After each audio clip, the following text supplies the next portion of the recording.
Breaking news చూస్తున్నాం. Maoist అగ్రనేత Hidma encounter. AP Chhattisgarh సరిహద్దులోని మారేడ్మిల్లిలో ఎన్కౌంటర్ జరిగింది. ఎన్కౌంటర్ లో హిడ్మా సహా మరో 5గురు హతమయ్యారు. మృతుల్లో హిడ్మా భార్య హేమ కూడా ఉందా? ఇక హిడ్మాపై కోటిగా పైగా రివార్డ్ అయితే అందింది. ఎర్రబోర ఏరియాలో పోలీసులు భారీ కూంబింగ్ లో ఉన్నారు. ఇక ఇదే అంశంపై మరింత సమాచారం మా ప్రతినిధి వెంకట్ అందిస్తారు. చెప్పండి వెంకట్, హిడ్మా దానిపై మీ దగ్గర ఉన్న సమాచారం ఏంటి? అమూల్య, గత కొంతకాలంగా కూడా మావోయిస్ట్ పార్టీ తీవ్ర సమస్యలు ఎదుర్కొంటుంది. ముఖ్యంగా ఆపరేషన్ కగార్ ఎప్పటి నుంచి అయితే మొదలు పెట్టారో అప్పటి నుంచి పెద్ద ఎత్తున మావోయిస్టులు లొంగిపోవడం కానీ లేదంటే ఎన్కౌంటర్ లో ప్రాణాలు కోల్పోవడం కానీ జరుగుతూ వస్తుంది.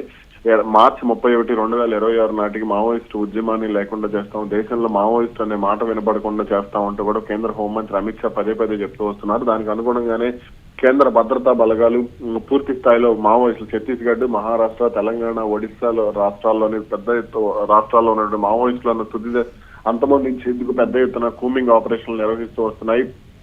ఈ నేపథ్యంలోనే ఇటీవల కాలంలో పెద్ద ఎత్తున మావోయిస్టులకు లొంగుబాట్ల పరంగా కానీ ఎన్కౌంటర్ల పరంగా కానీ భారీ ఎదురుదెబ్బ తగిలిందనే చెప్పాలి. నంబాల కేశవరావు ఎన్కౌంటర్ తర్వాత అంతకు ముందే కేంద్ర కమిటీ సభ్యులు, కీలకంగా ఉన్నటువంటి కేంద్ర కమిటీ సభ్యులు ఒక్కొక్కరిని కూడా హతమారుస్తూ వస్తున్నారు. ఇక తాజాగా ఇటీవల ఆ తర్వాత నంబాల కేశవరావు హతమయ్యారు. అదే క్రమంలో మరికొంతమంది కీలక నేతలపై కూడా గురిపెడుతూ వచ్చారు. ఇక ఇటీవలి కాలంలో అంటే తక్కిళ్లపల్లి వాసుదేవరావు అలియాస్ రాసన్న గాని, అలాగే సోను అలియాస్ మల్లోజుల వేణుగోపాల్ గాని వీళ్ళందరూ కూడా క్రమంగా లొంగిపోతూ వచ్చారు. త్వరలోనే మరికొంతమంది కీలక నేతలు కూడా లొంగిపోయే అవకాశం ఉందనే ప్రచారం జరుగుతుంది. ఇక వీళ్ళందరికంటే కూడా మావోయిస్ట్ పార్టీ యాక్షన్ టీం సెక్రటరీగా ఉన్నటువంటి మాడ్వి హిడ్మా ఎవరైతే ఉన్నారో అతని కోసం పెద్ద ఎత్తున కూంబింగ్ ఆపరేషన్లు అయితే నిర్వహిస్తూ వస్తున్నారు. దక్షిణ బస్తర్ గాని, ఉత్తర బస్తర్ గాని, అలాగే అటు మహారాష్ట్ర సరిహద్దుల్లోని అబూజ్మడ్ అడవుల్లో కానీ, ఇటు తెలంగాణతో పాటుగా ఇటు ఏఓబీలో కూడా పెద్ద ఎత్తున కూంబింగ్ ఆపరేషన్లు అయితే అతని లక్ష్యంగానే కొనసాగుతూ వస్తున్నాయి. అసలు ఎక్కడున్నాడు ఏంటి అనే దానికి సంబంధించి పెద్ద ఎత్తున ప్రచారం అయితే జరుగుతుంది. అయితే ఇటీవల పెద్ద ఎత్తున గాలింపు అయితే జరుగుతుంది. అయితే ఇటీవల అతని తల్లితో ఛత్తీస్గఢ్ ముఖ్యమంత్రి ఎవరైతే ఉన్నారో జిష్ణుదేవ్ సాయి వెళ్లి ఆ భోజనం కూడా చేయటం జరిగింది. ఆ సమయంలో కొడుకుని లొంగిపోవాలంటూ కూడా చాలా వరకు ముఖ్యమంత్రి స్వయంగా అతని తల్లిని అడగటం, ఆమె కూడా ఒక వీడియో రిలీజ్ చేయటం, ఇవన్నీ కూడా జరిగినాయి. అప్పటికే చాలా మందికి డౌట్ వచ్చింది. ఇక అతనికి సంబంధించిన పక్కా సమాచారం పోలీసులకు అందింది. దీంతోనే వెళ్లి వాళ్ళ కుటుంబ సభ్యులతో కలిసి తల్లితో కలిసి ఆయన భోజనం చేశారనే ప్రచారం కూడా జరిగింది. అనుకున్నట్లుగానే ఇప్పుడు మారేడుమిల్లిలో ఏదైతే ఆంధ్రప్రదేశ్ పరిధిలో ఉన్నటువంటి మారేడుమిల్లి అడవుల్లో భారీ ఎన్కౌంటర్ జరిగింది. ఉదయం టైగర్ జోన్ లో, మారేడుమిల్లి టైగర్ జోన్ గా చెప్పుకునేది. అది గతంలో మావోయిస్టులు కంచుకోటగా చెప్పుకునేవాళ్ళు. ఆ తర్వాత మావోయిస్టులు క్రమంగా ఏఓబి నుంచి అటు ఛత్తీస్గఢ్ వైపు వెళ్లిపోవడం, మహారాష్ట్ర వైపు వెళ్లిపోవడం, తెలంగాణ వైపు కొంతమంది రావడం అంతా కూడా అక్కడ ఖాళీ అయిన పరిస్థితి. అయితే తాజాగా ఛత్తీస్గఢ్ లో నిర్బంధం పెరిగిపోవడం, భద్రతా బలగాలు పెద్ద ఎత్తున ఫోకస్ పెట్టడంతోనే ఇప్పుడు వీళ్ళు వెళ్లి అక్కడ పోలీసుల కదలికలు తగ్గాయి, భద్రతా బలగాల కదలికలు తగ్గాయి. అక్కడ గిరిజనులతో మళ్లీ సంబంధాలు బలపరుచుకుందామనే ఆలోచనలోనే సైలెంట్ గా అక్కడ హిడ్మా వెళ్ళినట్టుగా కూడా తెలుస్తుంది. దీనికి సంబంధించి పక్కా సమాచారం అందుకున్నటువంటి ఏపీ పోలీసులతో పాటుగా మనకు గ్రే హౌండ్స్ బలగాలు కూడా అక్కడ పెద్ద ఎత్తున కూంబింగ్ ఆపరేషన్ నిర్వహించి ఈ కూంబింగ్ ఆపరేషన్ లో హిడ్మాతో పాటుగా అతని భార్య హేమ కూడా హతమయ్యారు. అదేవిధంగా మరో 4 మావోయిస్టులు కూడా ప్రాణాలు కోల్పోయినట్టు తెలుస్తుంది. దీనికి సంబంధించి ఇంకా పూర్తి వివరాలను కాసేపట్లో పోలీసు ఉన్నతాధికారులు వెల్లడించే అవకాశం ఉంది. అక్కడికి ఇప్పటికే ఘటనా స్థలానికి కొంతమంది కీలక పోలీసు అధికారులు కూడా వెళ్తున్నట్టుగా కూడా తెలుస్తుంది. అయితే హిడ్మాపై ₹1,00,00,000 రివార్డు ఉంటే అతని భార్యపై హేమపై 50 లక్షల రివార్డు అన్నట్టుగా కూడా తెలుస్తుంది. మరి వెంకట్, ఇప్పుడు హిడ్మా మృతిపై ఇక దేశంలో ఉన్న మావోయిస్ట్ పార్టీ పరిస్థితి ఏంటంటారు?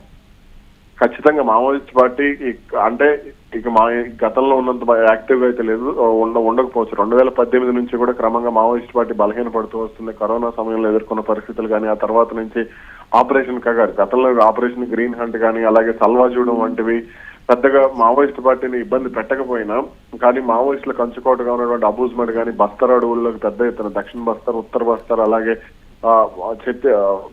మహారాష్ట్రలోని కొన్ని జిల్లాలు ఏవైతే ఉన్నాయో, అలాగే ఛత్తీస్గఢ్ లోని కొన్ని జిల్లాలు, వీటన్నిటికి తెలంగాణలోనే మన ములుగు, వాజేడు, వెంకటాపురం, ఈ వరంగల్, ఉమ్మడి వరంగల్ జిల్లాలో కూడా మావోయిస్టులు క్రమంగా తగ్గిపోతూ వస్తున్నారు. సుక్మా జిల్లాలో కానీ, అలాగే దంతేవాడ, బీజాపూర్, బస్తర్, అలాగే కాంకేర్, అటు ఒడిశాలోని ఏఓబి ప్రాంతాల్లో కూడా పెద్ద ఎత్తున మావోయిస్టుల కదలికలు అనేవి తగ్గుతూ వస్తున్నాయి. ఇప్పటికే పశ్చిమ బెంగాల్లో మావోయిస్ట్ పార్టీ ఖాళీ అయిపోయింది. అలాగే జార్ఖండ్, బీహార్, అలాగే ఈశాన్య రాష్ట్రాల్లో కూడా క్రమంగా మావోయిస్ట్ పార్టీ ఖాళీ అయిపోతూ వస్తున్నాయి. అక్కడక్కడ చెదురుమదురుగా ఉన్న మావోయిస్టులను కూడా భద్రతా బలగాలు కాల్చి చంపడం ఇవన్నీ కూడా జరుగుతూ వస్తున్నాయి.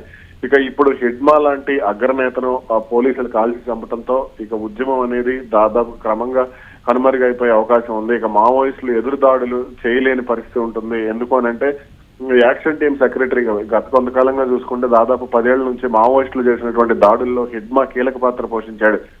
చింతలనారు చింతగొప్ప ప్రాంతంలో జరిగినటువంటి దాడులు కానీ, అదేవిధంగా కొంతమంది అక్కడ రోడ్డు నిర్మాణ కాంట్రాక్టర్ల విషయంలో కానీ కొంతవరకు ఆ దాడులు చేయటం కానీ, భద్రతా బలగాలను కట్టడి చేయటం కానీ, ఛత్తీస్గఢ్ లోని ఆ దండకారణ్యంలో అంటే అబూజ్మఠ్ దండకారణ్యం కానీ, మాడ్ డివిజన్ లో కానీ, అదేవిధంగా దక్షిణ బస్తర్ మావోయిస్టులకు అత్యంత పట్టున్న ప్రాంతం దక్షిణ బస్తర్ లో కానీ దాడులు చేయడంలో భద్రతా బలగాలను నిలువరించడంలో అతను కీలకంగా వ్యవహరించాడు. గెరిల్లా దాడులకు సంబంధించి అంటే ఉద్యమానికి సంబంధించి ముందు నుంచి లేకపోయినా ఆ తర్వాత వచ్చి దాడులతోనే అతను ఎక్కువగా ఫేమస్ అయ్యాడు. ఇప్పుడు అటువంటి ఎదురు దాడులు చేసే నేత మిలిటరీ ఆపరేషన్స్ కి సంబంధించి బసవరాజు గాని, నంబాల కేశవరావు అలాగే బసవరాజు గాని, అలాగే తక్కెళ్లపల్లి వాసుదేవరావు మొన్న లొంగిపోయినటువంటి తక్కెళ్లపల్లి వాసుదేవరావు మన తెలంగాణకు చెందినటువంటి వ్యక్తి, ఆయన లొంగిపోవడం, అలాగే ఇప్పుడు హిడ్మా చనిపోవడంతో మావోయిస్ట్ పార్టీకి ఎదురు దాడులకు అయితే అవకాశం లేదు అనే విషయం అయితే స్పష్టంగా వస్తుంది. ఇక ఆపరేషన్ కగార్ హిడ్మా హతం కావడంతో ఆపరేషన్ కగార్ అనేది పూర్తి స్థాయిలో విజయవంతమైందని చెప్పుకోవచ్చు. దాదాపుగా ఇక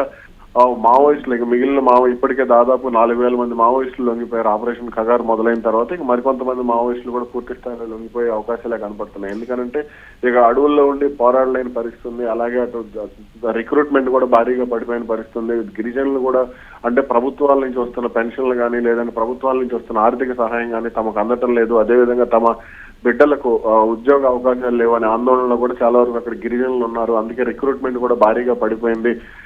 ముఖ్యంగా చూసుకోండి, ఇప్పుడు కొండపల్లి సీతారామయ్య పేరుతో ఏర్పాటైనటువంటి కొండపల్లి గ్రామం కానీ, అలాగే మరికొన్ని గ్రామాల్లో కూడా మావోయిస్టు ఉద్యమం అనేది పూర్తి స్థాయిలో కనుమరుగైపోయింది. కాబట్టి అలాగే జనతన సర్కారు వంటి వాటి ద్వారా మావోయిస్టులు గిరిజనులను ఆ ఉద్యమం వైపు నడిపించే ప్రయత్నం చేయటం, లేదంటే జనతన సర్కార్ ద్వారా స్కూళ్లు ఏర్పాటు చేయటం, లేదంటే సమాంతర ప్రభుత్వాన్ని నడిపే ప్రయత్నం చేయటం, ఇవన్నీ కూడా క్రమంగా విఫలమవుతూ వచ్చినాయి. దీని కారణంగా మావోయిస్ట్ పార్టీ అనేది అంటే రిక్రూట్మెంట్ కూడా ఎక్కువ జరగటం లేదు. గిరిజనులు కూడా పెద్దగా అంటే గిరిజనుల్లో ఇప్పుడు హిడ్మా సామాజిక వర్గానికి చెందిన వాళ్ళు ఎక్కువగా అక్కడ ఉంటారు. వాళ్ళందరూ కూడా ఉద్యమాలు కానీ లేదా నాయకత్వానికి సంబంధించి దూకుడుగా ఉంటారు అడవుల్లో. కాబట్టి వాళ్ళు కూడా ఇప్పుడు మావోయిస్ట్ పార్టీ ఉద్యమం వైపు చూడటం లేదు అనేది స్పష్టంగా అర్థమవుతుంది. ఇదే క్రమంలో ఆయుధాల కొరత కూడా, ఎందుకంటే క్రమంగా ఈ డంపులకు సంబంధించి పెద్ద ఎత్తున బలగాలు కూడా దృష్టి పెట్టాయి. ఎక్కడెక్కడైతే మావోయిస్టులకు సంబంధించి డంప్ ఉందో ఆ డంప్ మొత్తాన్ని కూడా స్వాధీనం చేసుకునే ప్రయత్నం చేయటం, AK-47 భద్రతా బలగాల నుంచి స్వాధీనం చేసుకున్నటువంటి AK-47 కానీ, అలాగే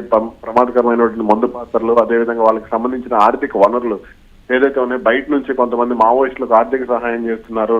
అలాగే వీళ్ళు ఎవరైతే అర్బన్ నక్సల్స్ పేరుతో కొంతమంది తిరుగుతూ ఉంటారు నగరాల్లో, వీళ్ళందరూ అలాగే విప్లవాలకు సహకరించే వాళ్ళు వీళ్ళందరూ కూడా సహాయం చేస్తూ ఉంటారు. కాబట్టి వీళ్ళందరి మీద కూడా అటు కేంద్ర నిఘా వర్గాలతో NIA కానీ, లేదంటే ED కానీ వీళ్ళందరూ కూడా దృష్టి పెట్టడం జరిగింది. దీంతోనే మావోయిస్ట్ పార్టీ క్రమంగా కనుమరుగైపోతూ వచ్చింది. ఇక భవిష్యత్తులో అయితే ఉద్యమం కొనసాగే సూచనలు అయితే కనబడటం లేదు. మరి వెంకట్, ఇప్పుడు మారేడుమిల్లిలో ఇంత పెద్ద ఎన్కౌంటర్ జరగడం అనేది ఆ ప్రాంతంలో ఉన్న భద్రతా పరిస్థితులపై ఎటువంటి ప్రభావం చూపుతుందంటారు?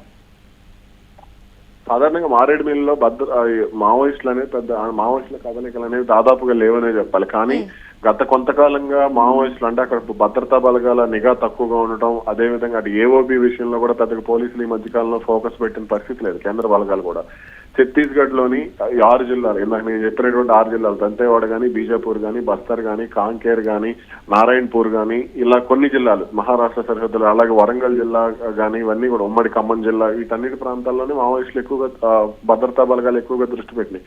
మావోయిస్టులకి ఇవే కంచుకోట్లుగా ఉన్న పరిస్థితి కూడా ఉంది. కానీ ఇప్పుడు మాత్రం పరిస్థితి క్రమంగా తగ్గిపోవడంతో ఇక భద్రతా బలగాలు దాదాపుగా విజయం సాధించినట్లుగానే చెప్పుకోవచ్చు. ఇక అటు అభివృద్ధి కార్యక్రమాలపై కూడా కేంద్ర ప్రభుత్వం ఇప్పటికే దృష్టి పెట్టింది. సెల్ ఫోన్ టవర్ల విషయంలో కానీ, రోడ్ల నిర్మాణాల విషయంలో కానీ దృష్టి పెట్టింది. అలాగే గ్రామీణ ప్రాంతాల్లో గతంలో మావోయిస్టులు ప్రభావం చూపించినటువంటి అభయారణ్యంలో ఇప్పుడు దండకారణ్యంలో పెద్ద ఎత్తున అటు రోడ్ల నిర్మాణాలకు కూడా శ్రీకారం చుట్టారు. కాబట్టి ఇక మావోయిస్టులు కూడా పెద్దగా అడ్డు తగిలే పరిస్థితులు లేవు. ఎందుకంటే అభివృద్ధికి ఆటంకం, అభివృద్ధి నిరోధకులుగా కూడా వాళ్ళకి సంబంధించి కేంద్ర ప్రభుత్వం ప్రచారం చేస్తూ వచ్చింది. కాబట్టి ఇక గిరిజన ప్రాంతాల్లో ఏజెన్సీ ప్రాంతాల్లో జరిగే అభివృద్ధిని కూడా మావోయిస్టులు అడ్డుకునే అవకాశం ఉండకపోవచ్చు. ఇప్పటికే అక్కడ సిఆర్పిఎఫ్ క్యాంపులు కానీ, బిఎస్ఎఫ్ క్యాంపులు కానీ, అలాగే గ్రే హౌండ్స్ కి సంబంధించిన క్యాంపులు కానీ, అలాగే మరికొన్ని కంపెనీలకు సంబంధించిన క్యాంపులు కానీ ఇవన్నీ కూడా ఏర్పాటు అవుతూ వస్తున్నాయి. కాబట్టి ఇక నుంచి అటు భద్రతకు సంబంధించి కూడా పెద్దగా ఆందోళన అవసరం లేదు. ఇప్పటికే ఇక ఇన్ఫార్మర్ల పేరుతో గతంలో కొంతమంది మావోయిస్టులు హతమారుస్తూ వచ్చినా సరే ఇప్పుడైతే అటువంటి పరిస్థితులు కూడా దాదాపుగా లేకపోవడంతోనే ఖచ్చితంగా ఇక భద్రతా బలగాలు అయితే విజయం సాధించాయని చెప్పుకోవాలి. ఇదే ధోరణిలో మరికొంతకాలం ముందుకెళ్తే మరో 5 నెలలు అమిత్ షా పెట్టినటువంటి డెడ్ లైన్ మరో 5 నెలలు ఉంది. కాబట్టి ఖచ్చితంగా ఈ 5 నెలల్లో మావోయిస్టులు పూర్తిగా బయటకు వచ్చేసే అవకాశాలు కూడా కనపడుతున్నాయి. ఇక ఇదే సమయంలో కేంద్ర కమిటీ సభ్యుల్లో కీలకంగా ఉన్నటువంటి తిప్పిరి తిరుపతి కూడా త్వరలోనే లొంగిపోయే అవకాశం ఉందనే ప్రచారం కూడా జరుగుతుంది. అలాగే మావోయిస్టు అగ్రనేత మాజీ పార్టీ ప్రధాన కార్యదర్శి ఎవరైతే ఉన్నారు గణపతి ముప్పాళ్ల లక్ష్మణ్ రావు అలియాస్ ఆ గణపతి, ఆయన ఇప్పటికే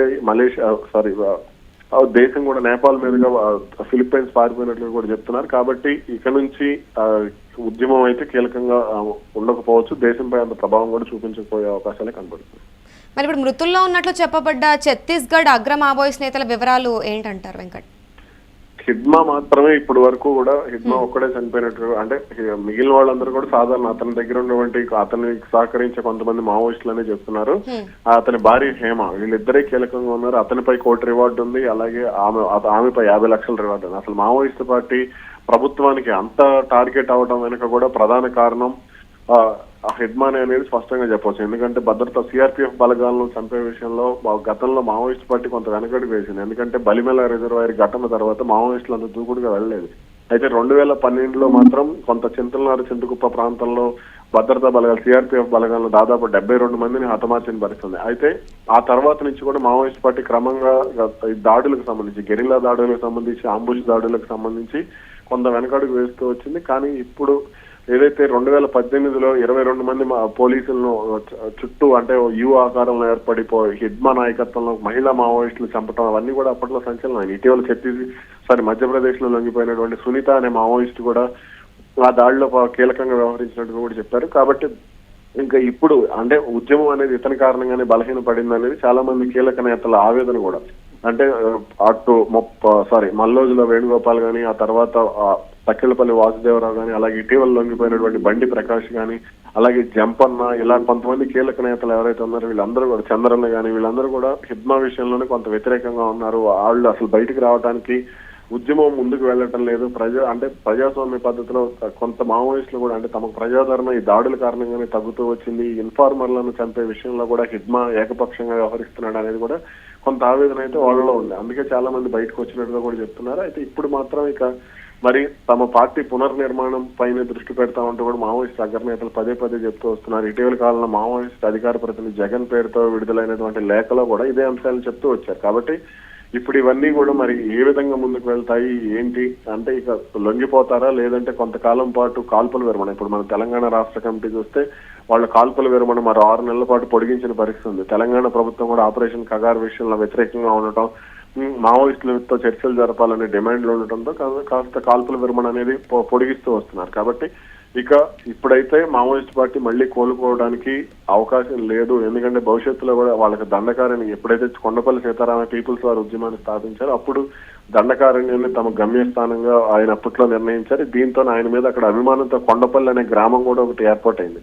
ఇప్పుడు అవన్నీ కూడా పరిస్థితులు ఉండకపోవచ్చు. దేశంలో వారికి ఉన్న ఆ విధంగా అనుకూల పరిస్థితులు కూడా లేవనేది అయితే స్పష్టంగా అర్థమవుతుంది. ఎందుకంటే చాలా వరకు కూడా ఇట్లా ఇప్పుడు తూర్పు కనుమలు మన వైజాగ్ లోని అరకు కానీ టూరిజం డెవలప్ అయ్యే పరిస్థితి కనపడుతుంది. అలాగే మహారాష్ట్రలో గతంలో వాళ్ళకి పట్టున్నటువంటి ప్రాంతాల్లో కూడా టూరిజం డెవలప్ చేస్తూ వస్తున్నారు. కాబట్టి ఇవన్నీ కూడా టూరిజం ని ప్రోత్సహిస్తూ రావటం, అయితే ప్రజల్లో కూడా మావోయిస్టులు బయటకు రావాలి, ఉద్యమాలు ఎన్నాళ్ళు ఉద్యమాలు చేశారు, ప్రజల్లో ఉండి అవసరమైతే రాజకీయ పార్టీల్లో చేరి ప్రజల కోసం నిలబడాలంటూ కూడా కోరుతూ వస్తున్నారు. కాబట్టి ప్రజల నుంచి కూడా పెద్దగా అంతగా ఆదరణ ఉంటుందనేది అయితే అనుకోవట్లేదు. Thank you Venkat. మావోయిస్ట్ అగ్రనేత హిడ్మా అయితే ఎన్కౌంటర్కి గురయ్యారు.